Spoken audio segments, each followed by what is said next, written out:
Hi everyone, thank you for joining us. I am very delighted to be joined by two major figures in screen that we have today. One is Sam Taylor-Johnson, an artist and filmmaker whose work has spanned photography, video installations, and cinema. She was part of the wave of Sorry, I was trying to dramatic. put it down so that I can move my coat. Carry on, carry on. Part of the wave of the young British artists in the 90s that also included the likes of Tracey Emin and Damien Hirst. As a director, she's been behind acclaimed films, including Nowhere Boy, the story of a young John Lennon, 50 Shades of Grey, which was one of the highest grossing films directed by a woman, and most recently, Back to Black, the story of the life and career of Amy Winehouse.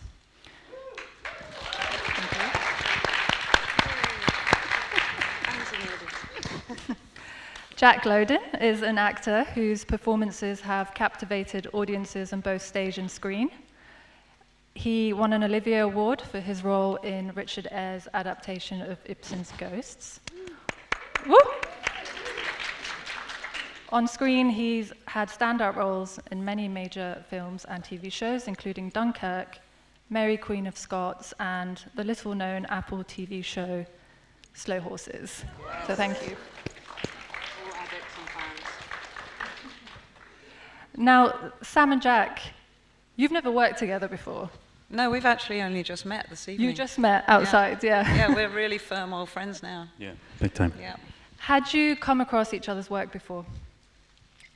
I definitely know Jack's work. Your turn. I know your work. We were just talking out there about the REM video that Sam did, Berlin, with Aaron, and just how I watched that quite a lot. A sort of unhealthy amount. I watch it quite a lot. Just the way he moves and the way it's done is just gorgeous. Yeah. I think you said it was one of those videos that you come back to after a night out and dance to.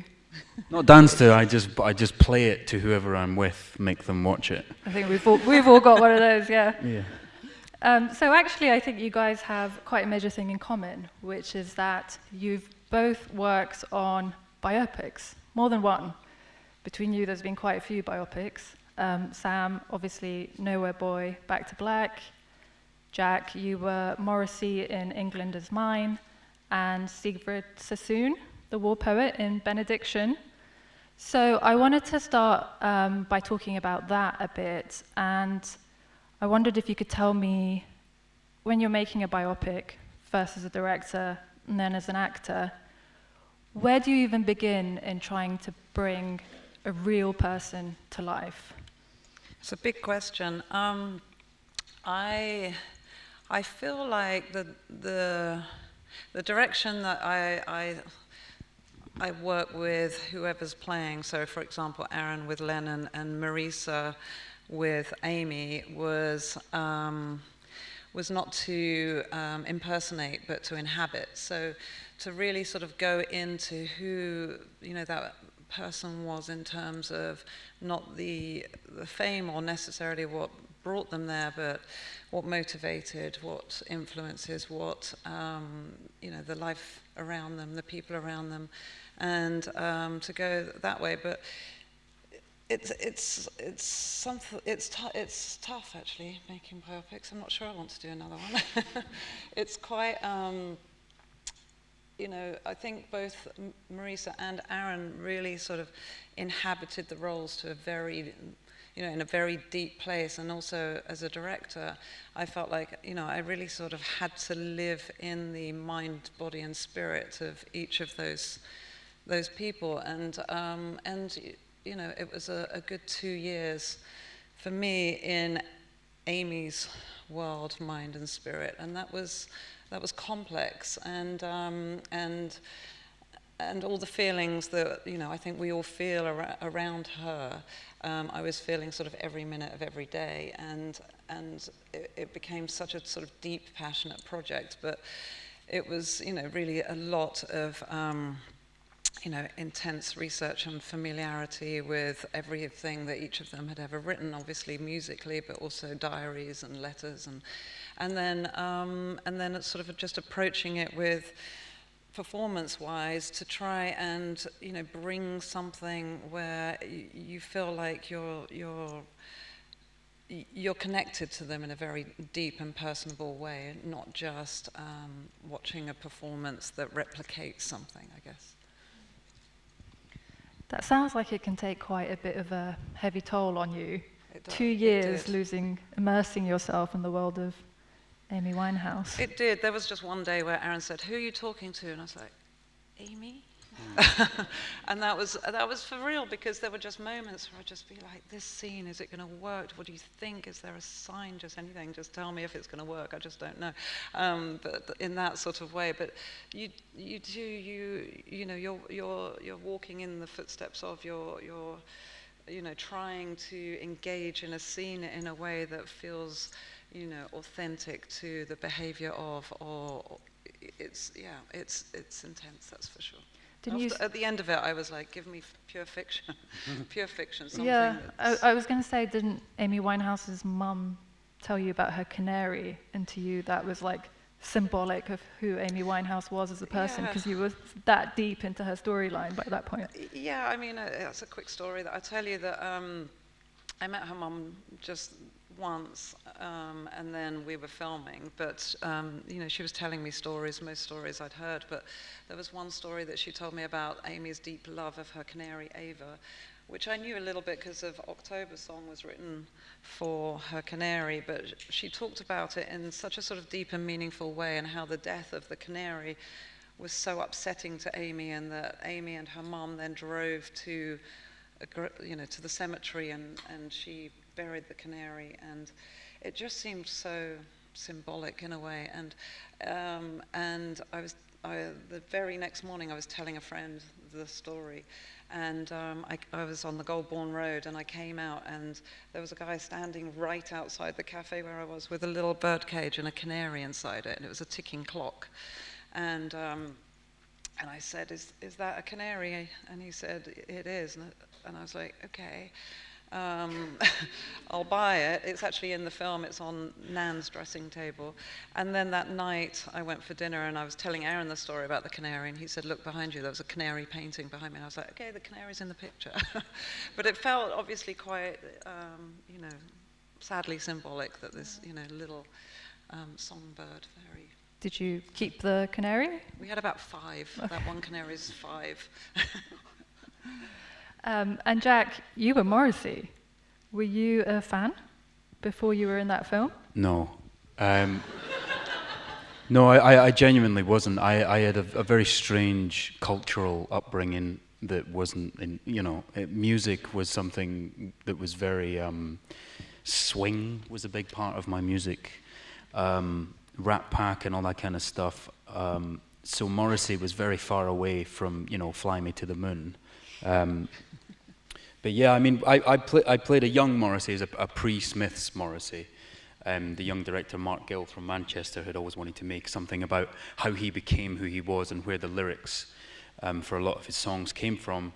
And I've played quite a few real people, but I've been kind of fortunate or unfortunate, whatever you want to call it, that other than him, really, not many people know the people that I've played. So the pressure has never been on. I never felt the pressure with any of them. And I think more so the fact because, for example, with Morrissey, I played him very early on in my career.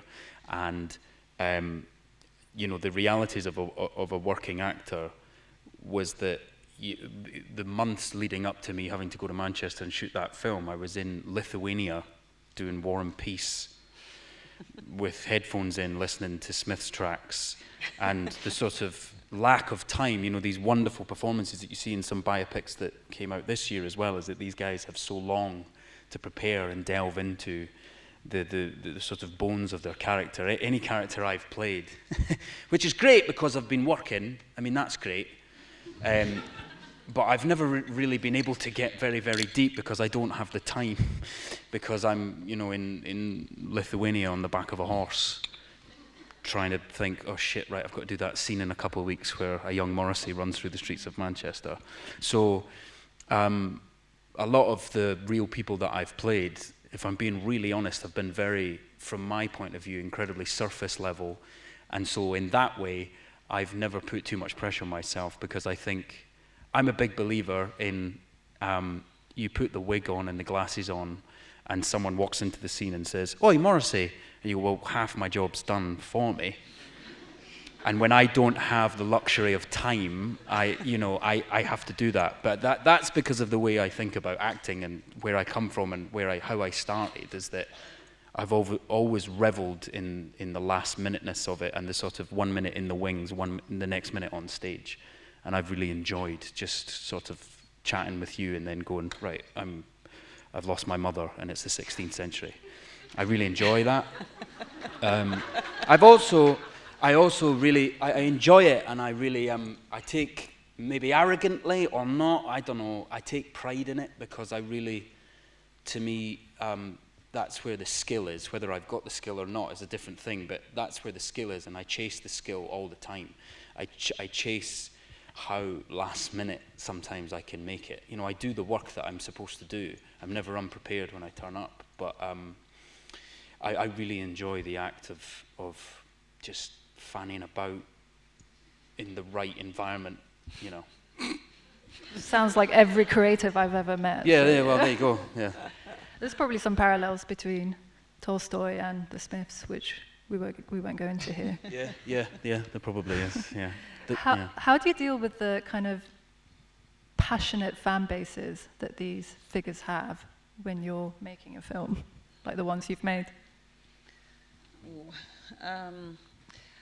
Do you just shut it out, maybe? No, naively, I think, because when I was right at the beginning of Nowhere Boy, I sort of just throw myself in, and then I start sort of hearing the rumblings that there are Beatles fans, and I'm like, oh yeah, they probably have an opinion.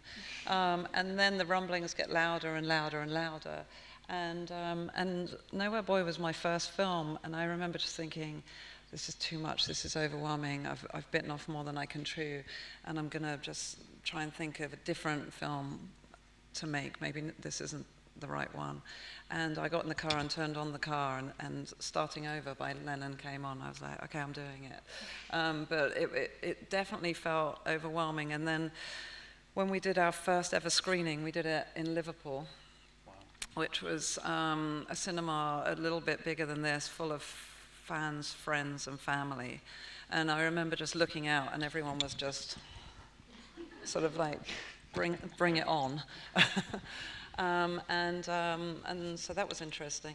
And then obviously with Amy, it was very different, because it felt very poignant and still recent, and people have a lot of feelings, and my point of view was to make the film through her perspective and through her writings and through her songs, and so, which is then complicated, because through her eyes, she loved her father, she loved her husband, and the movie is based around Back to Black as an album, which is about her love for Blake, which is obviously very complex and toxic and all of those things.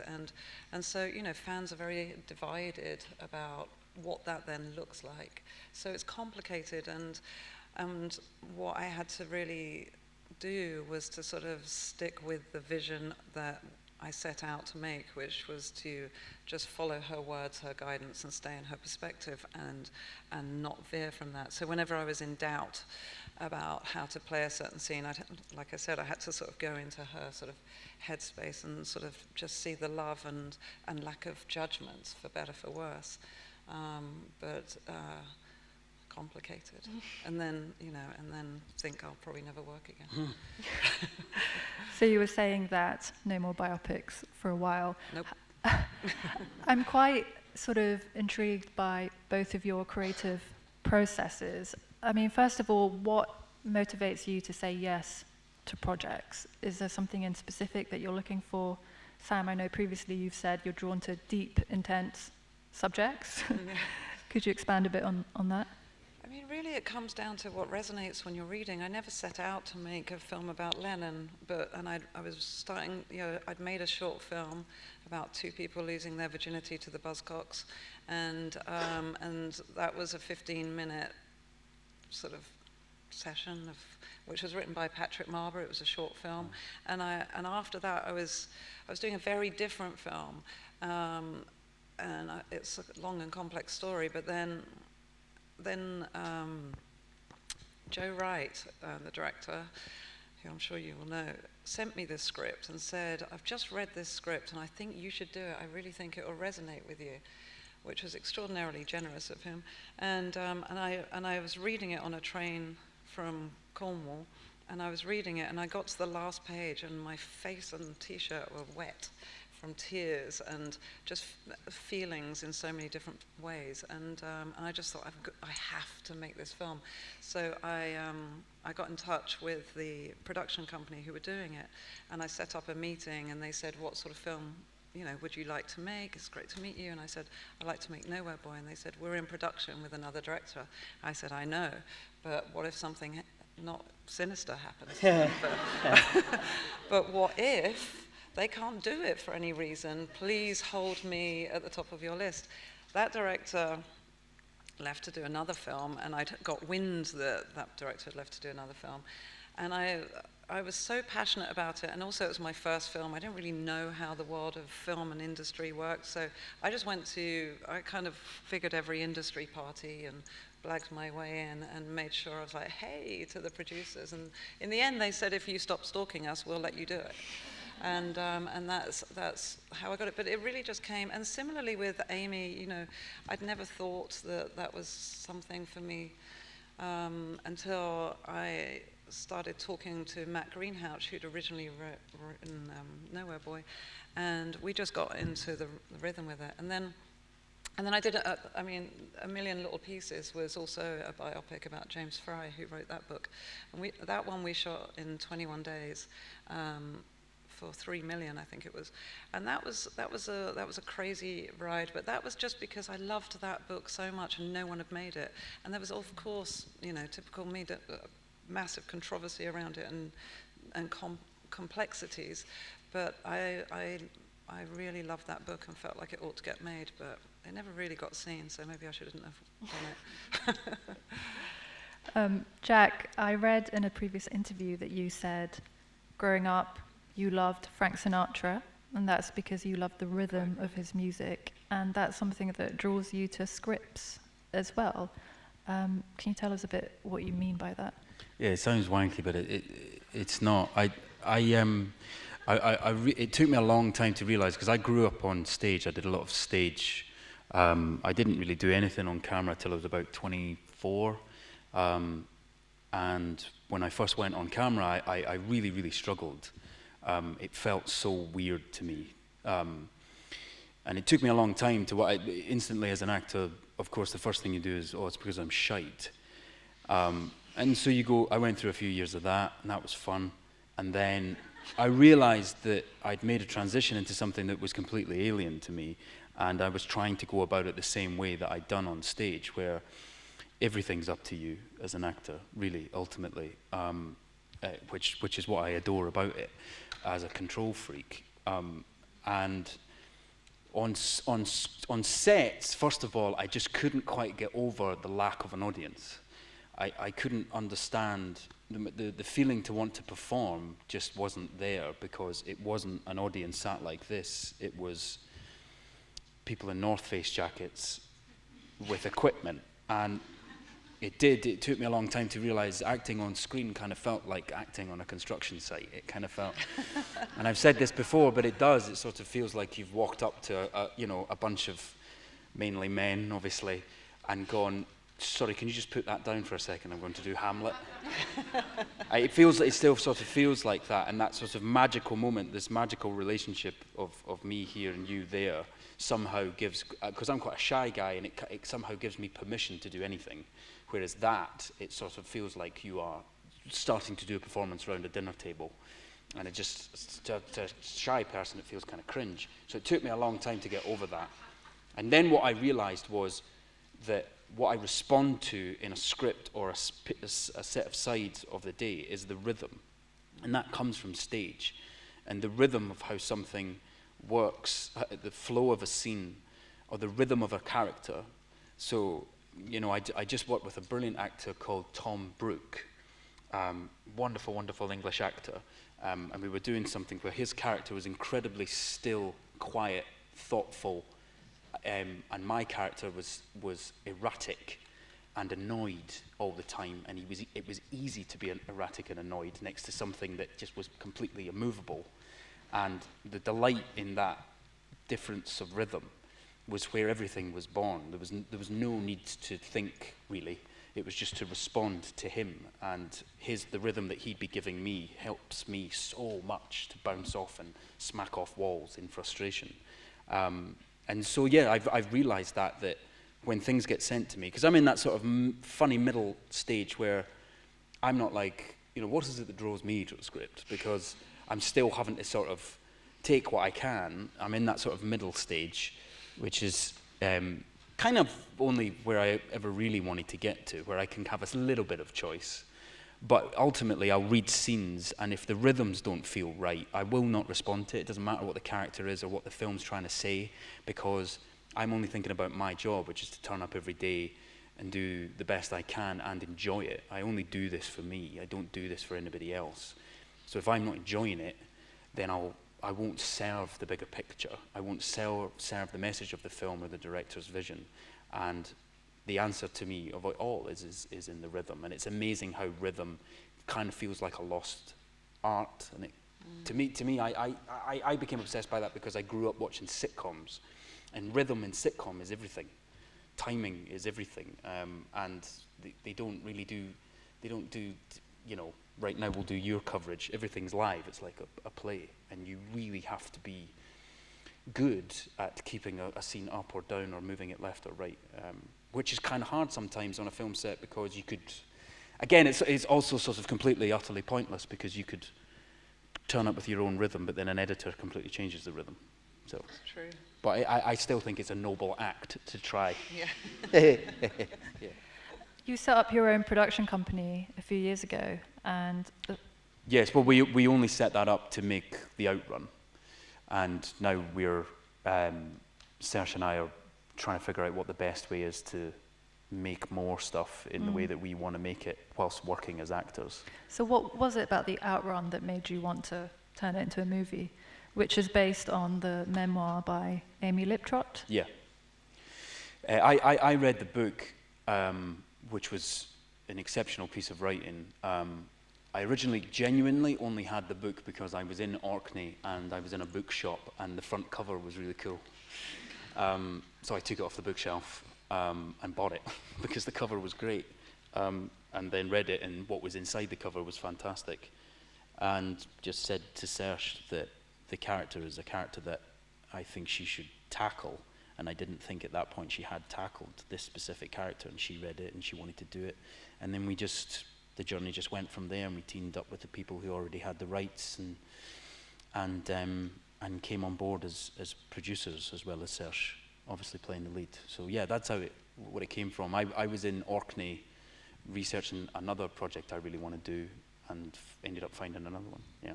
So the production bug has got you? Production bug, no. No. Producing, yeah. Production, they're very, very separate things, I now realise.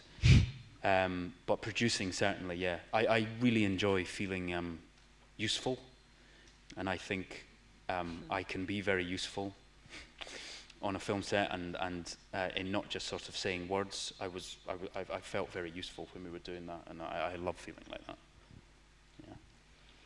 Yeah. I wanted to ask you both whether there were any significant lessons that you wanted to share with our audience that you learnt across the course of your career. Is there anything that you wish you did or didn't do, or you wish that you might have done a little bit differently now with more experience? Sam? Jeez, that's a hard one. That's a big one. There's so much to say about that. I guess, God, what's the most useful thing? I mean, I've done, I did a big budget film, it was the most miserable experience ever, I'm not going to lie. And at the end of it, one of the producers said, "Will you ever do a studio film again?" And I was like, "Absolutely not." But having said that, that was a particularly unique experience, and it was brutal, and it was a battle day to day, and a creative battle where two creatives went head to head every day with two different visions. This is 50 Shades, yeah? How did you guess? It was really difficult. Would I do it again? Not necessarily, but what I have to look at it in the way that everything that I learned that I didn't necessarily want to learn, I took into then being able to shoot 1 million little pieces in however many, 21 days, but not much. And then with Back to Black, it gave me a sense of absolutely, no creative compromise, but at the same time being able to be organic because of the environment that you're in. I don't know. It's quite a complex answer to that. So I think that I feel like independent filmmaking is so much more fun. And creative. I mean, when I was doing 1 million little pieces, I'm going to keep saying 1 million little pieces so that you might see it. But there was a moment where there's a scene early on in the book where James Fry gets walked into rehab. He's still high. He doesn't quite know what's happening, and he writes it that as he's going in, the walls start sort of bleeding shit, and he kind of like skids in. So we shot this scene, and it was just. The production department were like, "How are we going to do this?" And I obviously had just come off a big budget, and where they'd have come up with a whole system of plans and technical stuff. And I was like, So I went right back to my sort of art school days of, right, we're going to get some rubber tubing, we're going to masking tape it along the corridor, we're going to. And I'm looking at them as if I'm on right track, and they're sort of nodding, and I put holes in, and then we're going to pump it through, and that's exactly what we did. And we only had one take because we couldn't clean up and repaint the walls because we had no time. And it was kind of magical when filmmaking is like that, where you're kind of thinking on your feet, you're doing it in real time, and it's going on to film, and it works. And Aaron, who plays James Fry, sort of, dances, skids and shit, and slides into rehab. And I look back at that scene and just think it's an absolute miracle that it works. So, those things creatively are, I feel, why I enjoy making film. Not that I want that sort of budget, not that I want to kind of like, because it's also inhibitive of what you can do. But I don't know how I'm answering this or being helpful, but feel free to ask me questions. See, that's so fascinating to me, because my immediate presumption would have been studio movie, easier, because you've got loads of money, independent, difficult, because you really got to hustle. But from what you're saying, it sounds like sometimes you have much more freedom when you're making an independent film, because it's you and your creativity, and you can kind of make whatever the hell you want, right? Yeah, I think it just goes, it goes along the lines of the more money, the more people are invested in what you're doing, and the more ideas they have in how you should be doing it. And if you're, passionate and creative about the story you're telling, that's quite difficult sometimes. So if you want, creative freedom, it's actually sometimes better to go a little bit. To be creative, you've got to pick your partners right, pick your financiers well, and know that you are on the same page of the story you're telling, but also and just feel like they are going to sort of give you, leeway, but perhaps guidance if you trust them. It's a very delicate balance, but also to be uncompromising, but be able to flow with whatever's happening on that day is also important. Jack, anything you look back on now and think, I wish I did or didn't do that? The longer that I've gone on, the more that I've realized that as an actor, I don't feel completely, as you could probably tell, is that I don't feel completely fulfilled as an actor in an actor's job in the profession. It's again, I like to be busy, I like to feel useful. and really going into any kind of producing was born out of that. Not that there was any burning thing I wanted to tell the world or be a part of telling the world. I was really trying to sort of fill something up that had felt missing for many years, and that was feeling useful. And I've really enjoyed, though, growing into someone that really like I think that actors should all be sort of Swiss Army knives. Like you shouldn't just stop at acting. You should be trying to sort of flex and grow every other muscle that exists on a film set, but know your lane at all times, obviously. But I've really enjoyed the slow horses. I've really enjoyed because of how quick we sometimes shoot. It's a massive moving machine, and scenes drop here, change there, or whatever is developing that sort of editing muscle there on the day. Again, it goes back to rhythm. Is what can help this scene, and if I can be of help, if my suggestion can be of help, and learning that the people that you work with, the people that I want to work with are people where the best idea always wins, and there's no part of me in anything that I do that I sort of want to drive my idea home because it's mine.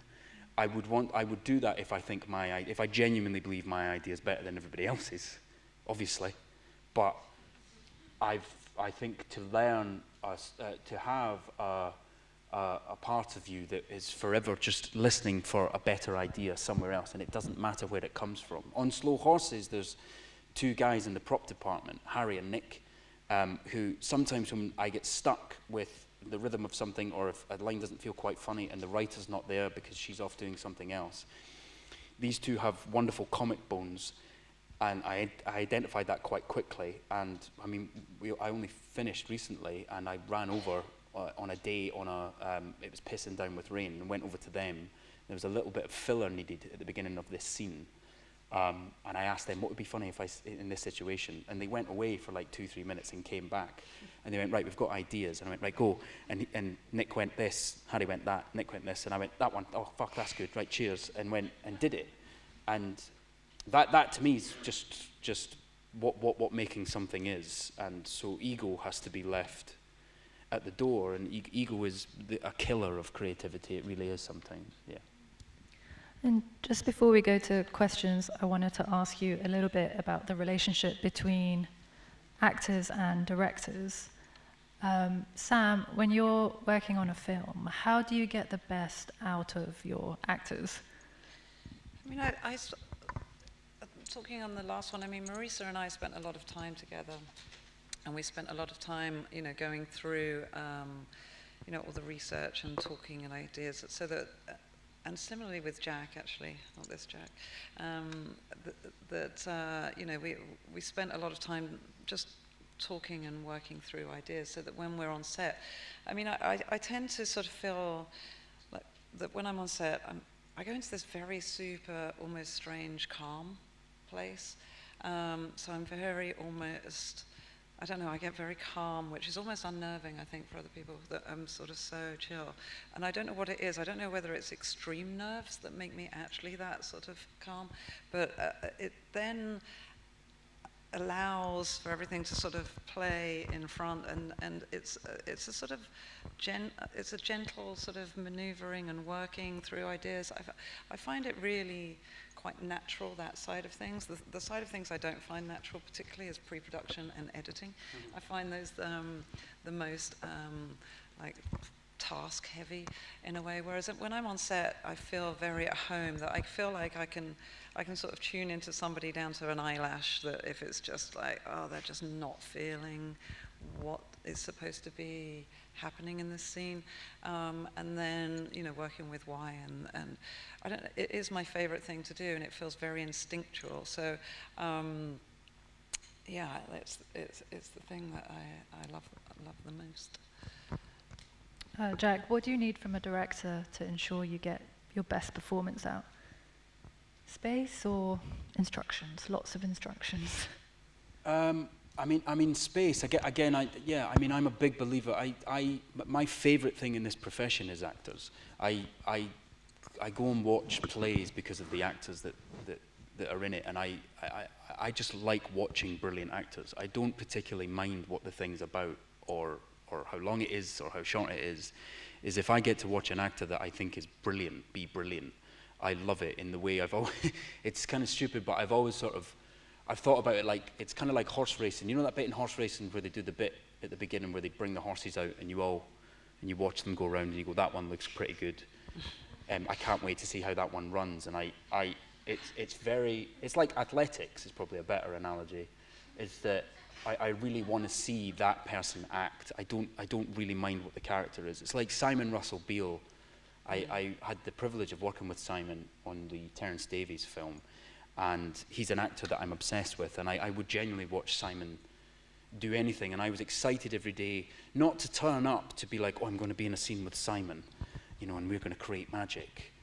I was excited that I got to watch Simon act and do his thing, because I just think he's tremendous.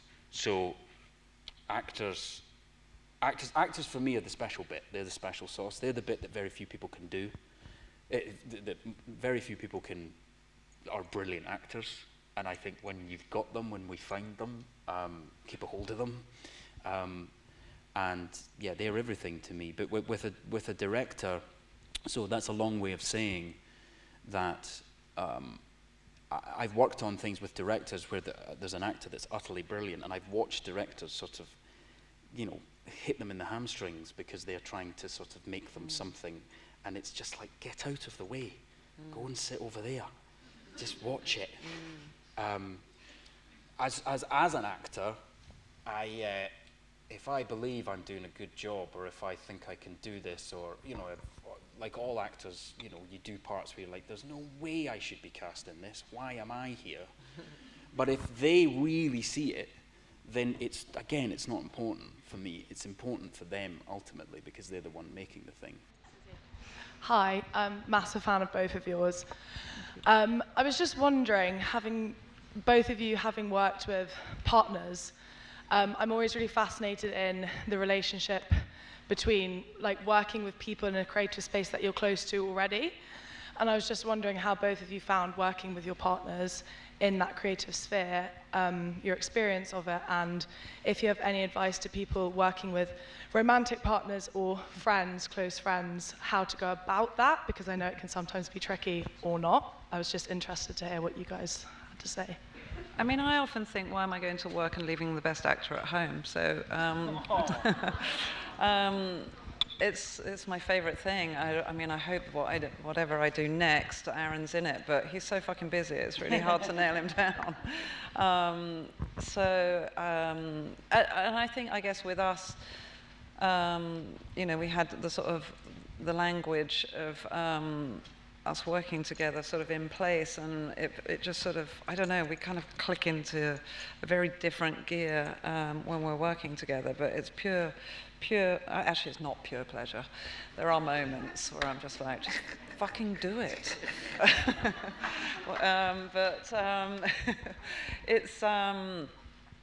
It's the best collaborative partnership when you can sort of know each other so well and be able to, you know, go to work together each day. But it's complicated. We've got 4 kids, so as long as his parents are free, I can make a film. I actually wanted to come back to something you asked for. I'm sorry, I'm going to ramble on just 10 seconds. But in terms of projects choosing, I got to say, I don't get offered that many things, so sometimes it's just like, well, this I think I could make work. So sometimes it's not actually about choice, it's what's in front of you. There you go, sorry. Thank you. I had to say that, it was bugging me. I mean, yeah, I met my partner when we were both working as actors. Where I played her drunk husband, who was horrible to her, which is a hell of a way to start a relationship. And I mean, I again go back to the actors, just being in admiration of actors. That was a job where I just spent the whole time just looking at this 23-year-old woman who had this huge, enormous film resting on her shoulders, and she just looked like she couldn't care less. She was just so good at it. It's like breathing to her. and I was on the other side of of the camera, sort of having a meltdown in my head about how the hell am I supposed to do this, and then for us to then move into both of us producing and her acting. My favourite thing about it was getting to go home at night, and for her and I to sit, not talking about you know, how a scene went necessarily, or any sort of real creative things, because a lot of that work had been done. But her and I just talking about, we shot on a 1 mile by 3 mile island, and just her and I sort of talking about logistics, how we were going to get a camera truck to one side of the island, and just problem solving with your partner is, I think it's amongst the best feelings in the world, is when you two work brilliantly, working whatever out. There was a day on the outrun, it was kind of similar to something that you said, where we were promised a wind machine on Orkney, which was ironic because it's one of the windiest places on the planet. And the locals on this tiny island, we were like, the fucking wind machine's not turned up. And this local went, don't worry about it, we've got one. And we were like, why? And he said, because we do fireman training and we have to practice backdrafts. He was like, don't worry, there'll be a wind machine on set tomorrow. And we turned up and it was that height. And we were like, what the fuck are we going to do? And the director was going mad. And Saoirse and I went home that night and we were like, and it was a scene, it was a shot of Saoirse at a window looking at a storm, sort of wistfully. And we put our heads together and we came up with, well, the props guys have got a sort of leaf blower. Why don't we ask them? And we went to them and they were brilliant, and they said, and the guys, and one of the other ones went, it's great, I've got like one of those weed killer pump things, so I can do the rain on the window. And so you had this sort of, whatever she is now, four-time Oscar-nominated actress, at a window looking all wistfully, two guys in the dark, one going like that, you know, and going shh like this. And so, and that's what is brilliant. Is being creative is fantastic, but the problem-solving thing is wonderful. It's great fun. We have time for one more very, very quick question.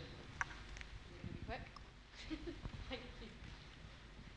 It'll be quick because I'm afraid this is just to Sam, but it's riffing off what you said about the difference between a play actor and a screen actor. And Sam, you were, as everyone knows in the room, a very, very celebrated artist, and a lot of that was filmmaking. What, I guess, you answer whichever way you find most interesting, but what was the difference between those two mediums? And as I understand it, you haven't returned to producing film as artworks, and why not? No one's interested, I don't think. It's two very different rhythms. Talking of rhythm, and the rhythm of film feels very, it's just so fulfilling in so many ways. I enjoy collaborating and working with people, and the rhythm of creating art in the way that I do is very solitary, and I don't necessarily always like being on my own. So and I'm sort of joking aside, I actually haven't stopped making art. I do it when I'm not making films. I've made 2 big series of new photographs and things like that. I just don't have any galleries that I work with. It's as simple as that. So that's why I'm not so present in the art world, because everyone thinks I think that I'm a filmmaker. But the filmmaking side for me is, I feel where my true passion is, and the photography side is just a sort of, I don't know, it's a different rhythm where I sort of go into a much more complex headspace because I'm on my own. So I'm desperate to get out of it and get back onto a film set where I don't have to think in the same way. I have to just sort of process things with other people. But the process of filmmaking feels very natural because of the artworks that I made, mostly because Seamus McGarvey, who's the most brilliant cinematographer, and he and I met in a pub back when, and I would say to him, I've got, you know, I know you're a cinematographer, and I've got this crazy art installation idea where I have 7 film cameras filming different people at a party and awkward interactions, and he'd just be like, great, let's do it. And we'd do these amazing adventures of creating these they were so mind-bogglingly complex, but Seamus always made them feel very simple. And so that's why I was making all those art installations that were film installations, because he was such a brilliant collaborator. And so then when I stepped on set and did my first short film, Love You More, he was there with me, and it felt very natural to be able to sort of creatively trust somebody, because I'd say to him, oh, let's set them up like that, this up like that William Eggleston picture, and he'd just go, got it. And we had that language all the way through every film. So when Seamus couldn't do A Million Little Pieces, I thought, I'm fucked, it's all over. I don't know what I'm doing, but Seamus had sort of taught me so much in that collaboration, and I feel like my collaboration with actors is amazing, but my cinematographer is paramount to the closest person here.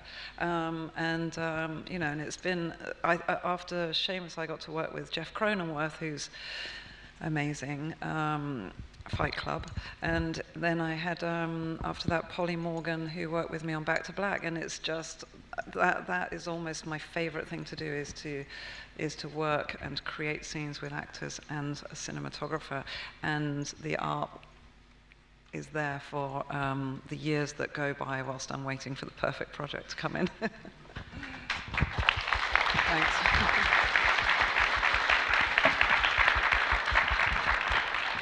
Thank you to Sam and Jack once again for joining us. Thank you.